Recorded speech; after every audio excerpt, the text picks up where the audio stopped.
먼저 여러분에게 전치사를 본격적으로 설명하기 전에 이게 좀 복잡하거든요. 그래서 먼저 목적어 빌드업을 좀 할 필요가 있어요. 그래 가지고 목적어에 "어디까지 가 봤니?"라고 하는 질문에 있어서 레이어에 "어느 깊이까지 가 보았니?"라고 하는 것과 같기 때문에 자 제가 애니메이션을 레이어라고 잡았어요. 영어 문법에 있어서는요. 하수하고 고수가 있는데 이 고수하고 하수하고 레이어가 다르거든요. 여러분은 고수가 될 겁니다. 첫 번째 한번 이렇게 얘기해 보죠. 자, 칠판에 제가 이런 단어를 한번 써 보겠어요. 아무도 모르는 사람 없을 거예요. follow라고 하는 거예요. 따라가다 이 말이죠. 자, 그러면 알았어. 뭔가를 따라가 하다가 여기에 money라고 하는 단어가 오니까 찰싹 자석처럼 달라붙어요. 알았어. 돈을 쫓아. 알았어. eat 먹다예요. 세상에 있는 많은 먹을 것들이 있어요, 무수하게. 자, 그런데 와 가지고 an apple 사과를 먹어? 알았어, 사과구나. 하는 단어하고 관계를 맺게 되었어요. 자, make 세상에는 make 하는 게 되게 많이 있습니다. 자, 그런데 여기에서는 peace 알았어. 화해했다 이 말이지. 우리 싸우지 마. 알았어. right 세상에는 쓰는 게 무수히 많아요. 자, 그런데 그중에서 repert라고 하는 단어가 나와 있다 이 말이죠. 자, 그럼 왼쪽 칼럼에 쓰여져 있는 이 단어들의 묶음과 오른쪽 칼럼에 있는 이 단어들의 묶음, 이 두 묶음 간의 관계가 어떤 관계냐? 따라간다라고 하는 단어가 먹는다라고 하는 단어가 만든다, 쓴다라고 하는 단어가 뭔가를이라고 하는 방향을 가리킬 때에는 이 두 묶음의 관계는 왼쪽 신발과 오른쪽 신발의 관계와 정확하게 같습니다. 이 말은 뭐냐? 절대로 떨어질 수가 없다는 것이에요. 제가 옛날에 아주 재밌는 기사를 읽은 적이 있는데 자기가 어떤 사람이 인도 여행을 갔대요. 인도 여행을 갔는데 인도는 이제 철도가 되게 중요한 교통수단이거든요. 달구지보단 낫죠. 자, 그래서 얼마나 이 철도가 느리고 이 좀 한심하고 옛날에 우리 한 40 년 50년 전에 보던 완행 열차 같이 천천히 움직이는지 말이죠. 뭐 1 시간씩 기다리고 있다가 갑자기 팍 떠나더래요. 그러니까 인제 올라타야 되겠죠. 자, 올라타야 되는데 어떤 사람이 너무 빨리 기차에 올라탄다고 하다가 인도 사람이래요. 자, 그래서 인제 자기는 기차를 놓쳤고 그 사람은 급히 그냥 지 멋대로 떠나는 기차를 갖다가 타기는 탔는데 왼쪽 슬리퍼가 벗겨졌더래요, 왼쪽 신발이. 그랬더니 그 인도 사람이 한 행동이 뭐냐면요. 물끄러미 나를 보더래요, 그 사람을. 여행자, 글 쓴 주인공이죠. 그러더니 자기 남아 있는 오른쪽 신발도 던져 주더래요. 그게 왜 그랬냐면은 말이죠. 이 사람이 인상적이었던 거예요. 왼쪽 신발만 가지고 있거나 오른쪽 신발을 가지고 있는 건 아무 의미가 없잖아요. 근데 그 사람은 기차를 놓쳤잖아요, 글 쓴 사람은. 자, 그러니까 올라와서 가져가라고 할 가능성은 없잖아요. 그러니까 "너라도 신어." 그러면서 자기가 가지고 있던 반쪽 신발을 던져 주더래요. 신문에서 그 기사를 읽었을 때 굉장히 인상적이었어요. 한 30년 됩니다. 그 왼쪽 신발과 오른쪽 신발이 기억나 가지고 제가 오늘 그래픽을 이걸 가져온 거예요. 자, 픽사베이에서 신발을 따 왔어요. 자, 이 둘의 관계가 뭐냐? 바로 아까 얘기한 대로 인도 사람이 기차에 올라탔다. 자, "이거 가져가. 어차피 나 이거 가지고 아무 쓸모 없잖아. 너라도 실어." 던져 주는 거예요. 왜? 항상 두 개는 같이 있어야만 하니까 왼쪽 신발만 신고 다니거나 오른쪽 신발만 신고 다닐 수는 없단 말이에요, 이 둘의 관계. 자, 뭐라 그랬어요? 쌍쌍바. 오늘 먹으러 가야겠네. 자, 저번 시간에는 쌍쌍바의 왼쪽 손잡이에 뭐가 있었냐면 주어가 있었고 오른쪽에 뭐가 있었냐면 보어가 붙어 있었잖아요. 자, 지금 보니까 왼쪽 칼럼에는 타동사가 붙어 있고 오른쪽에는 명사가 붙어 있다는 말이죠. 이 둘은 떨어질 수가 없어요.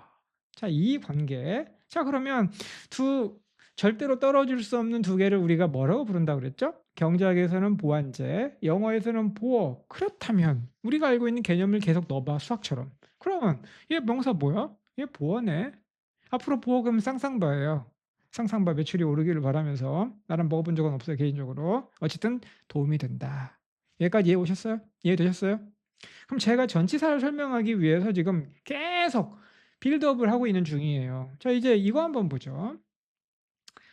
in이라고 하는 어떤 단어가 쓰여졌어요. 소리를 들었거나. 그러면서 여러분 머릿속에 뭔가 이미지가 떠올라요. 어디 안에 갔나 보다. 그래. 공간 안쪽이야. 선 안쪽이군. 뭐 이런 느낌이 들어요. 그럼 모호한 in이라고 하는 느낌이 들었을 때 the kingdom이란 말이 착 달라붙었어요. 알았어. 왕국에서란 뜻이군. 엘사? 엘사의 왕국? 알았어. on. 뭔가 위에 뭔가부터 뭐 이런 느낌이 이렇게 있는 거예요. 자, 그런데 와 가지고 my signal. 내 신호에 따라 이 말. 내 신호에 붙으면 알았어. to. 우리 이갈리대로 많이 했지. 어디로예요? the moon. 알았어. 달 날아간다 이 말이야. 스페이스X네. for 뭐뭐를 할 말 많은데 지금 굉장히 어려워요. 지금 이거 하는데 1 시간 걸리거든. 근데 여기서는 그냥 for 하면은 나는 뭐 착잡해. 이게 대체 뭐가 올까? peace. 그러면 이제 뭘로 해석이 되어야 되냐면 위하여 이렇게 해석이 됩니다. 알았어. 자, the peace. 평화를 위하여. 알았어. 자, 그럼 왼쪽 칼럼에 있는 단어들과 오른쪽 칼럼에 있는 단어들 또한 마찬가지로 왼쪽 신발과 오른쪽 신발의 쌍쌍바를 이루더라. 쌍쌍바입니다, 여러분. 자, 그럼 뭐예요 이제? 아까는 왼쪽에 뭐가 붙어 있었어요? 타동사. 그런데 오늘은 이번에는 전치사가 붙어 있다 이 말이에요. 그렇구나. 그렇구나. 전치사하고 명사가 서로 붙어 있어야만 하는구나. 라고 하는 거를 알 수 있단 말이죠. 직관적으로. 자, 그러면 이때 명사를 또 뭐라고 부를 수가 있겠느냐? 계속 반복하는 거예요. 우리가 용어를 잘 정의하면 좋은 게 이런 거예요. 계속 복붙 할 수 있단 말이에요. 보어네. 여러분 처음 들어봤죠? 전치사하고 명사가 들러붙는데 이 명사를 보어라고 할 수 있다는 말에 경악하셔야 합니다. 만약에 공부가 좀 돼 있는 분이시라면. 자, 그런데 저는 그렇게 생각하는 거예요. 다른 사람이 지어준 생각에, 다른 사람이 나한테 등에 얹어준 생각에 구속되지 말자고요. 우리는 개념의 주인이지 노예가 아니에요. 우리가 보호를 정의했으면 그 정의를 칼자루 휘두르듯 써보고 마음에 안 들면 내버리고 마음에 드는 대로 고쳤으면 될 일이지 남들이 그렇게 생각한다고 우리가 무슨 뭐 개마냥 쫓아다닐 필요는 없는 거죠. 그렇죠? 우리는 여러분 꼬리가 개를 흔들어서는 안 돼요. 개가 꼬리를 흔드는 것이지. 그죠? 그래서 우리는 개념의 주인이 되어야 합니다. 그러면 우리 머릿속으로 이 다시 정의를 할 수가 있고 다시 포맷을 할 수가 있는 거예요. 기존에 있던 그 멍청한 강사들이 가르치던 거 있잖아요. 싹 지워버리세요. 그리고 우리는 보어를 쌍쌍바라고 하기로 했어. 어원 똑같잖아. 꽉 채워줘. You complete me. 쌍쌍바 붙어 있어야 돼. 고장 난명. 한 손바닥으로는 소리가 안 나. 그쵸? 자, 그러면 타동사, 명사, 전치사, 명사 붙어야 소리가 나지. 주어, 보어. if you are the king. 알았어.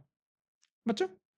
목적어, 보어, 쌍쌍바. 그러면 우리 집합 다시 그려봐야지. 그렇죠? 자, 그러면 벤 다이어그램으로 그림을 다시 그려보아요. 보어 쌍쌍바 벤 다이어그램에 뭐가 들어가는지 한번 보자고요. 자, 주격 보어 들어왔습니다. 배운 대로. 목적격 보어 들어왔습니다. 어렵지 않아요. 주어하고 붙어 있어요. 목적어랑 붙어 있어요. 자, 그러면 타동사랑 붙어 있어요.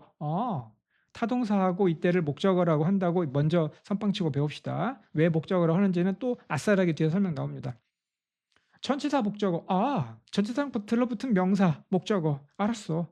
자, 그러면 오른쪽에 타동사 명사. 그렇군. 전치사 명사. 그렇군. 그쵸? 쌍쌍바. 오늘 많이 나오네. 쌍쌍바. 앞으로 이 둘은 절대 떨어져서는 안 되는 것.